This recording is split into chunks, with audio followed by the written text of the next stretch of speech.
Welcome to the Tactical Dent Tech Podcast. You are now part of a small underground movement of dent technicians from all over the world.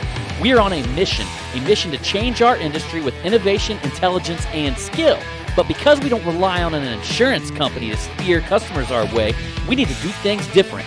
We need to do things smarter. We do that through a network of technicians that we call the Tactical Tech Movement. Now let's get this revolution started.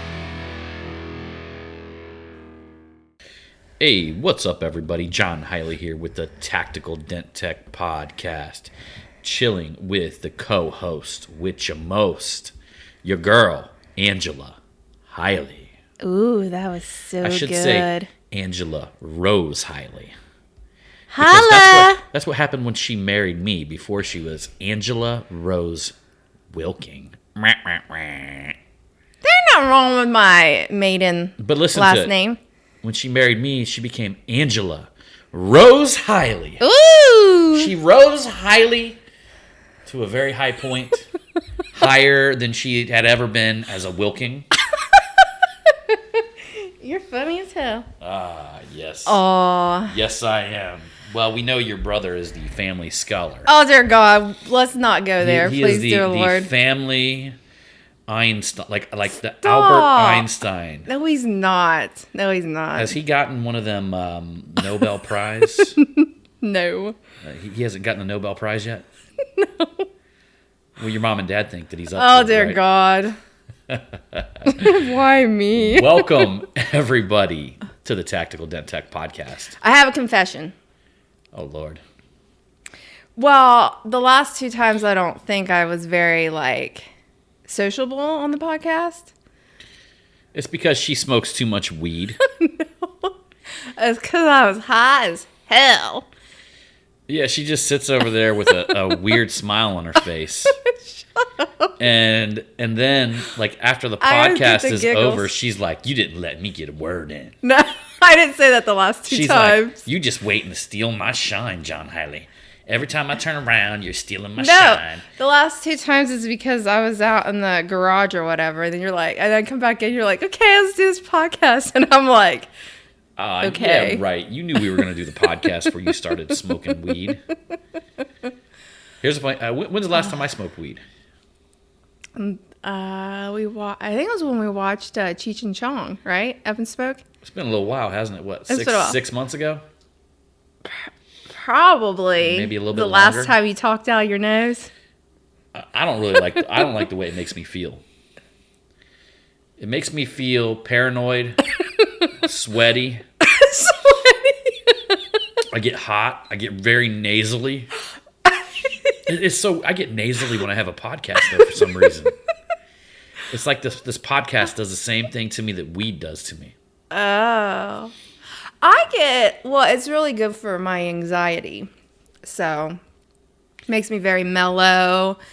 I'm very happy. See, that shit gives I get me the giggles. anxiety.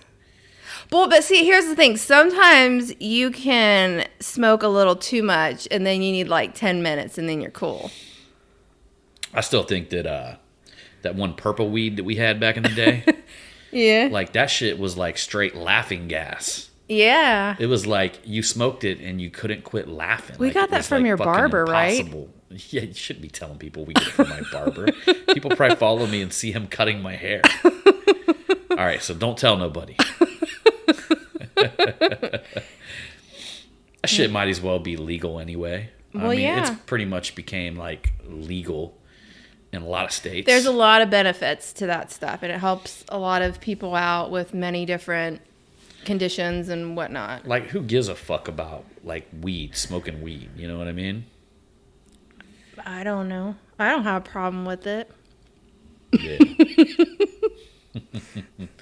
So a lot of shit has happened since our last podcast. John and I celebrated 20 years together. Yeah. 20 years. 20 years. 20 motherfucking years. Had the old ball and chain on me for 20 years. John,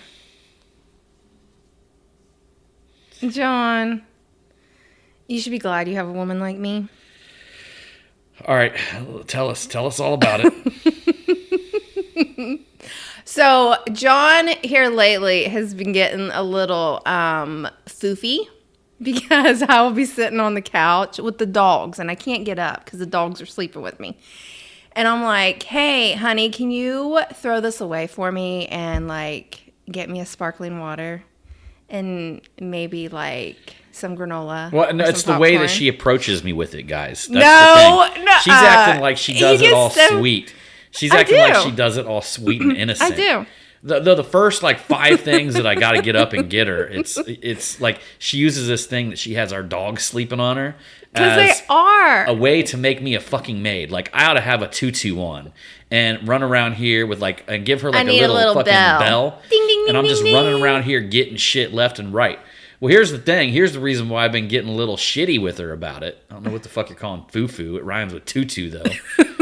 So Get she's a trying to little like foofy. give me some fucking subliminal messages. I need to be wearing a tutu, running around here, fucking grabbing her shit all the time. I'm gonna go buy you one. And here she is. And you Here's the don't thing. wear it. She'll get me like You don't wear that like tutu. I'll go get the first 2 or 3 things for her, and then all of a sudden she starts thinking it's funny. She'll start pushing the fucking limit on this shit. She'll like start like, you know, randomly requesting like fucking all kinds of shit. No, it's just usually I have you do it about 2 or She'll 3 be like, times and then I'm good. honey, can you go get me the trail mix?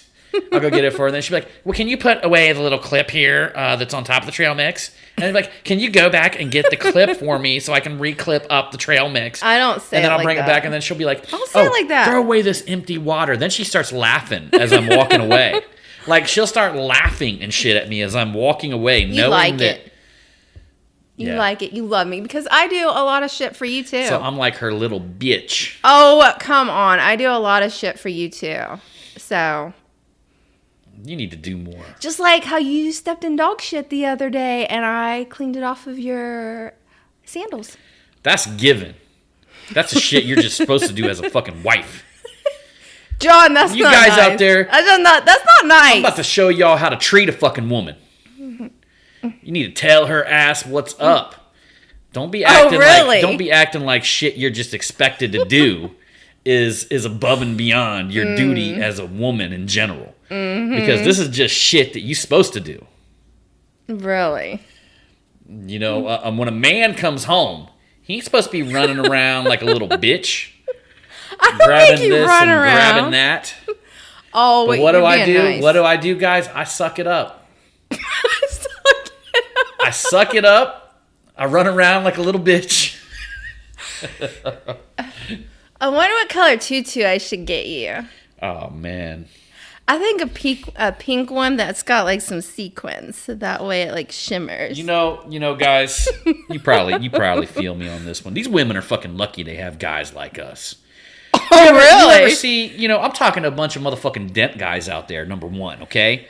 So let's take a step back and just realize this is a fucking blue collar job, so you got like a cool motherfucker on top of somebody that's making some fucking coin, some cash, bringing home the fucking bacon, real man motherfuckers out there, moving shit, making things happening, Yeah. making the world fucking turn, making people happy, Yeah. raining fucking down money on your asses, buying Well- you fucking boots left and right. Hey, but you gotta wait a minute. Just hold back here a little bit. These women that we're with, guys, Right. these women that we're with, guys, We're a team. I don't really think they understand Okay. how good they've got Wait it. a minute. You have your part that you do, and I have my part that I do. Well, Who was outside just the other No, day no, doing no. all this yard work? Raked up like a Well, no, shitload of leaves. that- Come on. That should Huh? be a given. No, John Hiley. That Who's that out there should be- cleaning up dog shit? That should be Once given. a week, Look 3 at the dogs. kind of man you're with. John Hiley. I peruse around social media and I You see don't what a lot of even these, you don't even take the trash out. I take the trash out every evening. You guys, being a dent guy and It's having a the give women, and take. The women should We have a know nice- how we're a lucky nice team. how lucky they are. No, you should be for you're- having men no, like us. No. Because no, you're men lucky like to have us- a woman like me. That's all I gotta say. Because I You even know it. 'Cause Go just- look at that whole debacle just- that you went through. Who stood right? Your woman right here stood right beside Now, her hold on. man. No. I am very, very lucky to have you, but I'm just talking. I just want to talk to the dent guys in general here, okay? So you just zip out of it for a second. John All right, Hiley. guys, Here's the thing. Yeah, he's gonna be kissing my Here's the ass thing, when this guys. podcast is over. You just wait and see. He'll be like, So- "Ooh, come here, so- honey. Let me rub on you. Let me give you huggies." So Go on with trying your to bad make me self. look like a little bitch again. Go on with your bad self. All right, so here's the You're thing, not guys. a little bitch. I don't. Just at you that look way. at the fucking men that fucking scour this earth, and then compare it to us. You know, I mean, you think about it. Just think about that for a moment. What these motherfuckers look like. And I'm not talking about, hey, you young dent guys that are just coming along. Don't worry, you get there. You gonna get there. You come up. You be a big dog one of these days, right? Yeah. But I mean, if you think about it, just about every dent guy I know that's been doing this for a while, you kind of fucking big dog motherfucker walking into place. Mm. You know? And, we go to places like the Mobile Tech Expo and a bunch of big dogs together, everybody fucking wanting to pay for everybody's drinks and shit like that. Yeah. I mean, straight up, it's a hell of a good career, and these women need to recognize.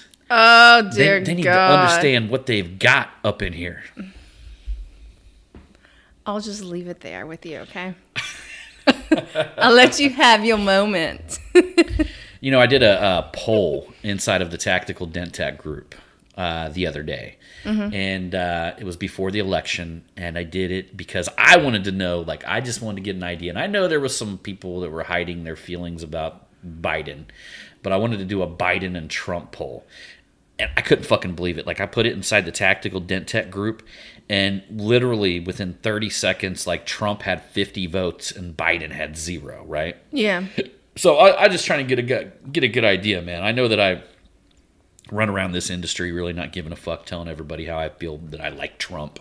Mm-hmm. And I really don't give a fuck what anybody thinks about that. But it actually confirmed my suspicion. I thought that the Dent community was a bunch of fucking good old boys. Mm-hmm. And I would say that I'm 100% confirmed on that. But that being said, a lot of shit's happened since then. And Yes. I truly believe, look, I'm going to go ahead and call it. There's going to be some fucked up shit that's going to happen here soon with all this. Yeah, just like when we thought it was over. I don't know. I don't man. know. I think that there might be a chance that this fucker is going to come back and just it's going to be like a mic drop. Yeah, and Everybody's just going to be like, holy in my fucking mind shit. right now, I thought he was kind of done. I was just like, Yeah. he's done now, And now in my mind, I'm 50-50 on it at this point. Me too. Because I'm seeing some of the shit that he's uncovering and some of the stuff that he's talking about revealing. Yeah. And I will tell you guys, don't believe half the shit you read on the internet. No. Because, there was this whole thing, that came out about supposedly the ballots having a certain type of watermark on them and how that was going to expose the Democratic Party. Well, that's a fucking lie because the ballots are printed locally through the Board of Elections. I was like, well, that would be pretty clever. Well, here's what you guys got to watch out for. So the wifey here, you get emails from, I think it's called ilovetrump.com or I think some it says shit like that. welovetrump.com. Or welovetrump.com. And as soon as she told me that that's where the resource was, that's who sent her the email that was running the story on the watermarks. I asked her if they were selling merchandise on their website. Yeah. And of course they were. And you got to watch that because, I hate to say it, because I'm a marketer, but there's marketers out there that'll fucking run shit like that and they'll run false stories knowing that it'll flood the website with traffic. And regardless, guys, they understand down to the last, they understand their numbers. So if they can run 1 million people through that website, they may make $500,000. You know what I mean? Yeah. Because on average, the cart value may be, 50 cents per person, and that's people who buy $50 worth of shit or somebody who buys $10 and people who buy 0, right? Yeah. But they understand down to the point, hey, man, if we get 1 million people through this website, it's worth 50 cents per individual. Right? Yeah. So, and the truth is they probably ran millions, multi-millions, and is probably more along the lines of 10 cents per person. Yeah. But they understand their numbers at a point where they'll pull shit like this. So you really got to watch the type of information that you, I would say, regurgitate. Don't take anything at face value. Yeah. Meaning that if you hear something out there, you start spreading it and stuff like that. Well, number one, I think the biggest problem is you can look like a dipshit. Yeah. You know, if you're somebody who just spreads information without doing a little bit of confirmation or trying to at least weed out if it's factual or not, Yeah. then you can very, very quickly look like a dipshit. And Yeah. the last thing we want is a bunch of Trump voters out there looking like a bunch of dipshits. Which is already happening, unfortunately, because people don't do what I just said. They don't research it. And a lot of that is simply because whatever we see out there, it aligns with one of our core values or our desires. So there's a part of us that doesn't even want to research it. We want to believe it. Yeah, absolutely. But man, the fact is, guys, you got to step away from that shit, Yeah. because there's so much false information floating around out there that you don't really want to paint a false narrative just because you want to believe something. Yeah, I will definitely say with this election, I am after whoever wins, whoever is elected, I am like checking out 100% because I woke up. Number one, that like election night was on our anniversary, and we stayed up for a while, and then we fell asleep to it. And when I woke up the next morning, I had like a stress headache. And I'm not putting myself through that because I'm just like, this isn't even fucking worth it. Because in all honesty, do we really know? Like, if we really take a step back, do we really know what goes on behind the scenes? Do we really know 100%? I mean, once you start reading all this conspiracy theory shit, it always leads to, well, what about this? Or I know. What if that? Yeah. So, and I'm just like, in all honesty, like I've told John this, like I do not think Donald Trump is this knight in shining armor that's on this white horse. How dare you say that about my president-elect? That's like, how dare you? riding in there, and it's like But he's sometimes saving America. But I'm sometimes like, she does though. but I know, but I go back and forth, and I'm just like, I just don't know what to fucking believe. I'm being completely honest. But I think the one thing I was like a little bit disappointed, I was just like, man, I voted for Trump, but I really wanted to vote. In all honesty, I really wanted to vote for Kanye West. I'm not going to lie. I'm not going to lie. She's been a big Kanye fan for a long time. But if you do listen to, he was on Joe Rogan's podcast. It's a 3-hour podcast. I highly recommend you guys check it out. I don't personally believe that he's meant to be president. I truly believe that he's meant to start his own church. I can see him as being a pastor or like a preacher because he's also got an innovative mind though. Yes. There's some futurist type thinking that he does on that Joe Rogan podcast. And he's a lot smarter than what people really realize. Sometimes the smartest people are the ones that are the fucking craziest. True. And it's because their mind doesn't quite function like an everyday mind, meaning that it may see things in much more abstract, or it may see things much more. There's people that have amazing minds that don't see things very abstract. They're not very artsy. They see things very fundamentally built. They see the framework and everything, right? Yeah. And then there's people that see like very abstract. They have like an abstract mind. And perfect example, I think his name's Murray Smith, who was diagnosed with some sort of learning condition when he was a kid. I'm pretty sure it was Murray Smith. And he was one of the individuals who rebought the company Indian when Indian first came up for sale. And at the time, they started making motorcycles before they sold off to, I want to say Polaris, ended up buying them after Murray got a hold of the company. But Murray is one of the individuals that thinks like probably the exact opposite as Kanye West. He has a very, he sees nothing but framework, and he sees nothing but like numbers and logic. Yeah. And to listen to him speak about it, it's very obvious that he can quickly look at a company and see what's broken in their framework because he knows the framework of how to build a company. Yeah. And I think he was one of the very first individuals. He created not a wireless company, but an actual phone company up in Canada. So he worked for one of the leading phone companies up in Canada. He was an employee, like one of the people that climbed up on the poles and shit. And this guy goes out and just decides he's going to start his own phone company and ends up starting it and selling it. And then he goes and buys Indian, and he buys he buys all kinds of shit. Yeah. But his mastery is in taking a company and rebuilding it within 2 years and then reselling it. Yeah. Well, I think Kanye West got like 50 or 60,000 votes. Yeah. Yeah. Well, there you go. But I did like the whole thing because he really talked about, I liked how he talked about energy.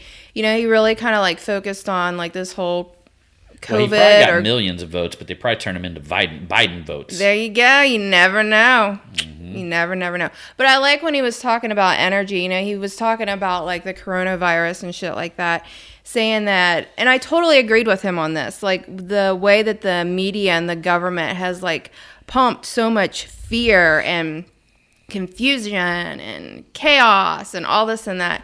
And in turn, what does that do to an individual that's going to like break down their immune system? Exactly. And then what happens? You're going to end up you're going to get much more, you're going to be sick. Way more sick than you would have been if you didn't have a broken down immune system. I mean, I want to say that the reason why I probably haven't even why I haven't got it is because like I literally don't give a flying fuck. Yeah. Like I know a lot of people that have, well, not a lot of people, but I know a reasonable amount of people that I've talked to that have gotten it, and none of them have gotten anything more serious than what would be that of like a traditional cold. Mm-hmm. In fact, there was a guy who inside of my Marketing Savage Facebook group, and he's also part of our Apex executive, Tony, and he actually got the Marketing Savage award for one of the weeks, and that's because he actually finished 75 hard while he was diagnosed with COVID. Yeah, and he actually kind of had it was kind of like a little bit rough on him. It was a little bit rough on him because he's a little bit older. Yeah. Yeah, but it is crazy though, because you know when Kanye was talking about that, I'm like, yeah, you know, I mean, and then he also goes in about how you know, obviously the media and stuff like that loves to program us, and I think you and I totally talked about that one night, and I'm like, that is so true. Well, they call it your favorite programming for a reason. He says we need to unprogram ourselves, which is so true. You know what, though? That's what the whole the Marketing Savage movement is about. Yeah. It's coming back to your savage roots. I say that when we're kids, we're savages, man. Yes, we are. We come out, you know, we want something, we go get it, you know? And we're not tampered with. We don't have false beliefs. We don't have our parents inside of our head telling us that, you know, money's bad or money doesn't grow on trees or, you know, all of these false beliefs that we get from our parents. We're not programmed yet by them. We're not programmed by the TV. We're not programmed by the world. We haven't been lied to by motherfuckers trying to say there's a Santa Claus, and then one day they fucking tell me that there's not a fucking Santa Claus. And then that's the first time I realized the whole fucking world could pull a scandal over on me. The whole fucking world. Everybody lied to me about Santa Claus. That's right. And I ain't never forgot that shit. You haven't, because you brought that up. You know, there's somebody out there that's shaking your head right now. There's somebody out there that's going, them motherfuckers got me too. Yeah. And we're together on this. But the truth is, the whole Marketing Savage movement is that. It's coming back to who you are. Mm-hmm. You know, in fact, they actually say that that's what the highest point of human enlightenment is, becoming completely self-aware. Yeah. You know, is becoming completely in connection with yourself without regards to, in fact, they talk about this on the Waslow's hierarchy of human needs. It's called self-actualization. And that's the very top. But right underneath self-actualization, there's a block where you need approval from others, you know? Yeah. And if you look at like Waslow's hierarchy of human needs, you start with the fundamentals, right? Mm-hmm. So you start with like the need for food and shelter and all these kind of stuff, right? Mm-hmm. And then, you know, after you get your food and shelter, you seek security. And you seek people to help you be secure, right? Mm-hmm. And then after you receive your security, you begin seeking approval from others, whether that's a popularity contest, or whether that's just in general, your need to have approval or to be liked by other people. But then when you actually get past that phase, you get to the very top level, which is the self-actualization, meaning that you care more about the way that you feel about your actions, your beliefs, your values, than seeing that through somebody else's lens or what other people care. So you become the controller of your life. You become the director of your own movie. You are the one driving the car, opposed to other people, telling you the way you should feel, what you should be doing, and quite frankly, giving a flying fuck about what they think. Yeah, I feel you. Mm-hmm. And here's the funny thing is, like, some people would think, well, when you get to become like the self-actualization, you're going to become an asshole. Well, that's not the truth, because when somebody actually is an asshole, or when somebody is very cocky or arrogant because they don't care, because they say they don't care what people think, they actually do, because that's an overcompensation. Well, it's an insecurity. Yeah, it's an insecurity. So they haven't met self-actualization. In fact, they're still stuck in the fucking tier where they give a fuck about what everybody thinks. Yeah. But they are literally overcompensating for the way they feel inside. So it's an outward expression to overcompensate for the way that they feel inside. Mm-hmm. And the truth of the matter is, you should be thinking about that in the opposite way. We should be looking at how we feel inside, and then we can project outward, who we are, what we became. Do you ever feel at one time in your life you were arrogant or cocky? I think we've all had times when we were arrogant and cocky, and any time that I was, like, I knew deep down that it was bad and it was coming from a bad place. When you felt that way and you were being that way, could you tell, like, with inside of you that you were really, like, it was bad energy and you knew what you were doing was wrong? Yeah, every time. And in fact, I would say when I was younger, one of the things that I had fought with the most was just feeling like inferior, because when I was growing up, I always was kind of told that I was never going to amount to this, or I was always going to be the person that was going to end up in prison. And I was told all of these things whenever I was growing up. So once I got a little bit older, and once I actually used that as a driver to become better and to become one of the primary reasons that I wanted to become a business owner, why I wanted to achieve things in my life. Mm-hmm. But then I still had this kid inside of me, that was still, like, crying out saying, no, I'm good enough, right? Yeah. So early on, I dealt with what I would say more of like an inferiority type thing. Like, I felt inferior, so I had to overcompensate for feeling inferior. That's kind of, like, crazy that you say that, because in all honesty, I've always felt that, like, even when I first met you, that you had this what's the right word? Oh, it's something that I still admire about you today, because it's like something that you're able to do, like, easy breezy. I think it's your confidence. I think that's what it is. Like, you've always been able to have, like, this,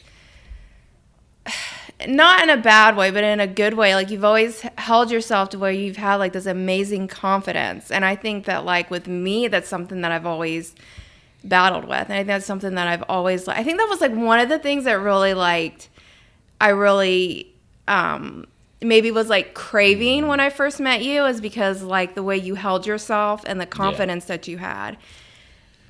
Sure. Yeah, well, I mean, there was times in my life, though, that I didn't have that same confidence. I would say anytime that I've stepped into that way of being, mm-hmm. I was living in my truth, Yeah. But again, there was times early on where I just didn't have that time. I mean, I've even told stories whenever I first started doing the dent removal. There would be times when I was, like, so fucking terrified. I mean, I was young. I mean, if you could imagine, like 21, 22 years old, was I 21, 22? No, you're a little bit older, like 22, 23. Yeah, probably 22, 22, 23 years old. I mean, so that's young, to start your own business. Yeah. Number one, and then to also get into the dent removal business, and it was very, very hard for me to learn. And I've talked about this in the past, where literally I created denttrainer.com to like give the person I was back then something that would have been very useful at the time. So I would have never thought that. Like after we went out to California for your PDR school and stuff like that and came back, like I would have never known. But you were also a young kid too. Well, I know, but I never seen it though. Like I can't really recall a moment where you were like scared. Yeah. Well, I was terrified plenty of times. Aww. And, there was times when I would literally pull up to a car dealership and I was so terrified to walk into the car dealership because I hadn't really done a lot of one-on-one sales. Yeah. And, when you're that age and you walk in, everybody looks at you like this young kid, that doesn't know what the fuck he's doing. And that's what I was actually. And so I was like, I would pull up to a car dealership and I would literally sit there for like 20 minutes trying to build up confidence to walk inside and talk to them about my services. And then I would just like put it in reverse and leave. Like I wouldn't even go in. Really? Yeah, yep. You've never told me this. Yep. And then I remember that I landed some car dealerships and stuff like that, and I had a little thing going.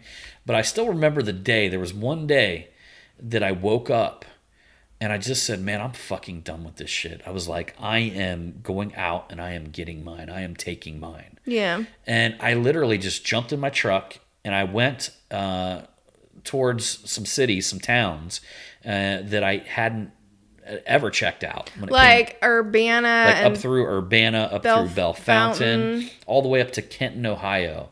And all of a sudden this confidence just came through me. Yeah. And I just went in and walked into every single car dealership that I drove up to. And within about a week, I landed about 20 accounts, including big Chevy dealerships, several. They actually got a couple really big Honda dealerships up there. Not even new car, but there's a bunch of Honda employees that work up there in the Bellefontaine area. And because of that, they actually have these massive used Honda lots.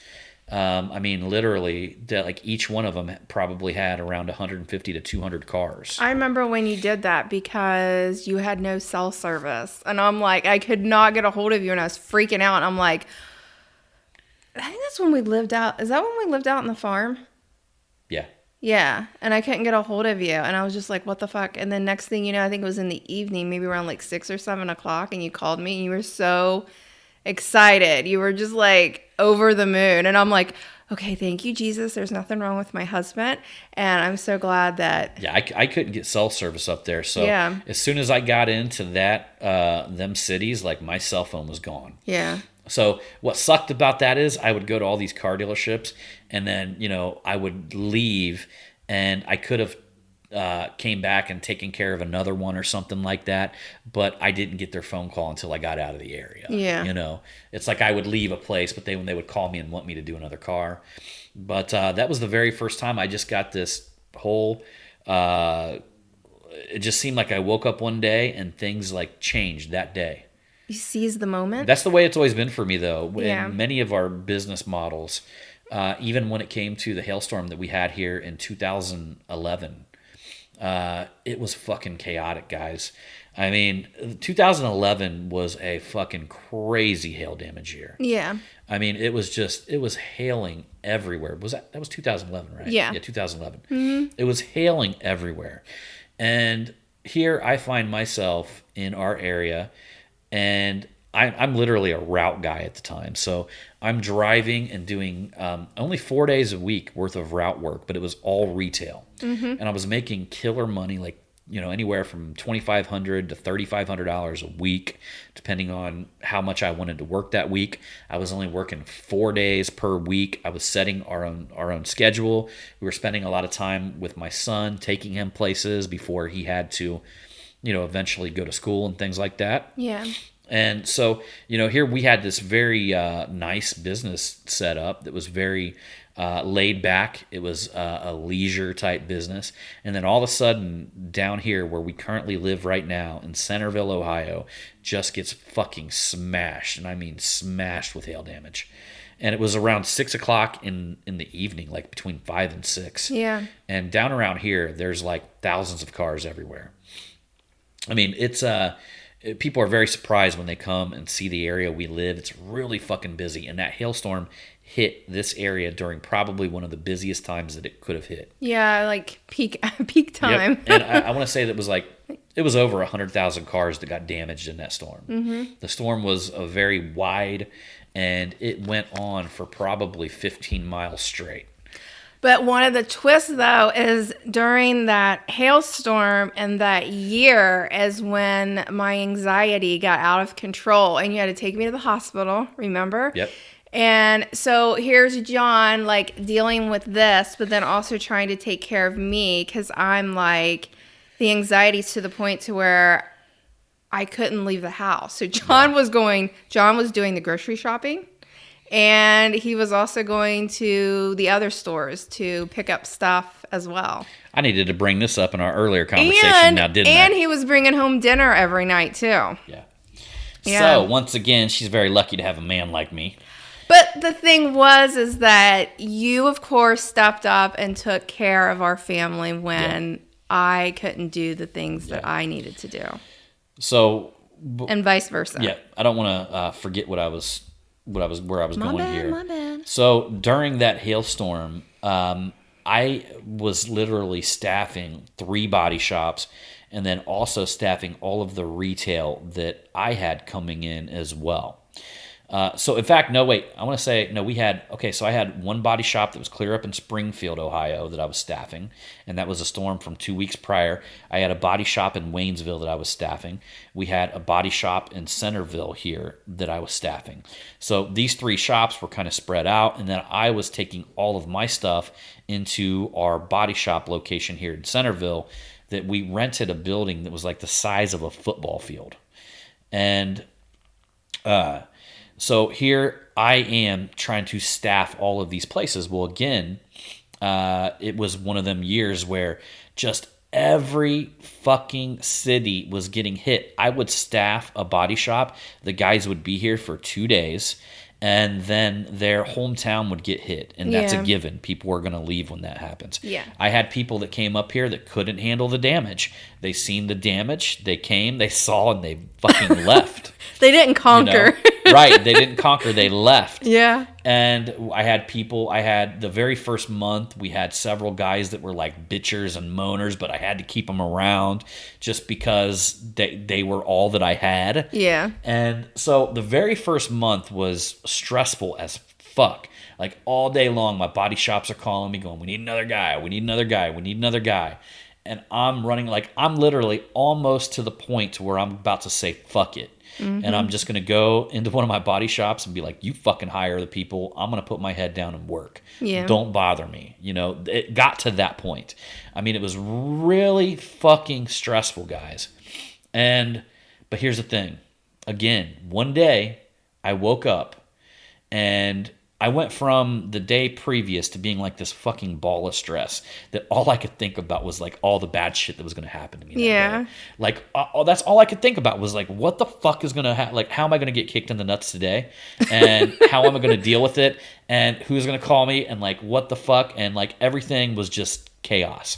And then I woke up one day and I'm going to actually say it how my friend Dante Smiley said it. Yeah. And all I can say is if I'm trying to explain what the feeling is that came over me on that day, it was like if you had to pee really bad and then you went in and you peed and all of a sudden you were like, and that calm feeling that comes over you when you got to pee really bad and then That's like the best feeling afterwards. You just get a chance to go in and pee. Like that calm feeling. Later on I actually heard people call that you're being touched by the hand of God. Now that I don't know if I was. But all of a sudden this calm feeling came over me.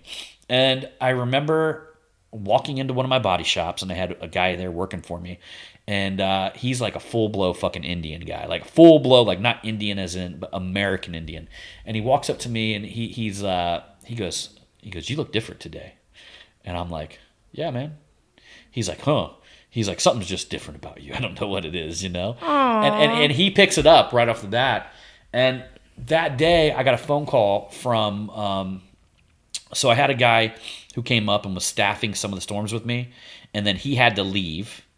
And so he leaves, right? But I get this random phone call from this dude who met one of my guys, Steve Matthews, who was staffing one of my storms. And he met him at the hotel. And Steve's like a little social, he's like an old dude, but he's a social butterfly. And Steve gives him my card. And Dusty calls me, and if you guys might know him, Dustin Clark. He calls me that day and wants to work with me. Yeah. And then that's when he brought Seth in, which Seth Byerly. And then all of a sudden, Michael calls me out of the blue. So Michael Swan calls me out of the blue. And then little by little, these guys come in and definitely Seth and Dusty were fucking animals. It was Michael's first year being a hail tech, and he was fucking really good for being a first year hail tech. So all of a sudden, one person after the next just falls in line. Them three came in, and then another person, and then John Fuller comes up, and he starts working one of my body shops up in Waynesville, and then one person after the next just comes up until they filled out my entire crew within that 1 week. And then after that, it was fucking smooth sailing from there.